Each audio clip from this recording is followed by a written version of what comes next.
আরতি। এই মুহূর্তে আরও একটি কেন্দ্রে আছে আমাদের আরও এক সহকর্মী মহসিন কবির, জিমনেশিয়াম কেন্দ্র আমরা বলছি, সেখানের পরিস্থিতি জানতে চলে যাব সেখানে।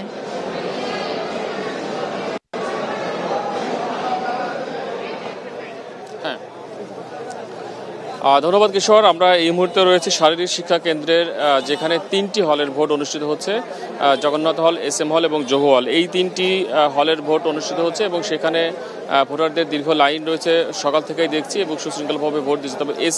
তবে জহুরুল হক হলের যে ভোট কেন্দ্র, সেই ভোট কেন্দ্র জহুরুল হক এবং SM হলের যে ভোট কেন্দ্র, সেখানে সকালে কিছুটা উত্তেজনাকর পরিস্থিতি তৈরি হয়েছিল, কারণ যারা প্রার্থীদের সমর্থক তারা একেবারে গেটের সামনে এসে ভোটারদেরকে সেখানে লিফলেট দেওয়া কিংবা পুরো প্যানেল দেওয়া, যেটা আচরণবিধিতে লঙ্ঘন, সেই কাজটি আমরা এইখানে দেখছিলাম। তো সেটি নিয়ে বাদানুবাদ দুপক্ষের মধ্যে হয়েছিল, তবে সেটি খুব বেশিক্ষণ স্থায়ী ছিল না। কিছুটা উত্তেজনাকর পরিস্থিতির পরে শিক্ষকরা এসে সেই বিষয়টি নিয়ন্ত্রণ করে। তবে এখন বলা যায় যে শান্তিপূর্ণভাবে ভোট গ্রহণ হচ্ছে। তবে ভোট কেন্দ্রের 100 মিটারের মধ্যে কোনো ধরনের প্রচারণা করার নিয়ম না থাকলেও সেই বিষয়টি এই কেন্দ্রতে মানা হচ্ছে না। আমরা দেখছি যে একেবারে গেটের সামনে সেখানে পুরো প্যানেল ধরে দেওয়া হচ্ছে ভোটারদের হাতে। সেই বিষয়টি স্পষ্টতই আচরণবিধি লঙ্ঘন, সেটি হচ্ছে। এবং টিচাররা কিছুক্ষণ আগে দেখেছিলাম যে তারা যেন সবাই এই কাজটি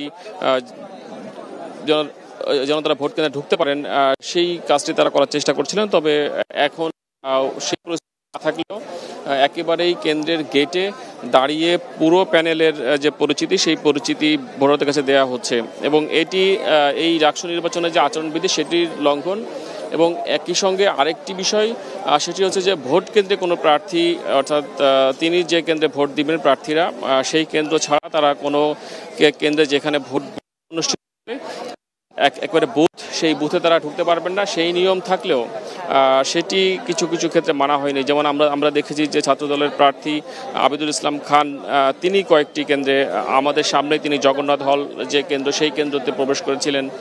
যদিও তিনি পরে বলেছেন যে এটি তিনি রিটার্নিং অফিসারের অনুমতি নিয়ে প্রবেশ করেছেন।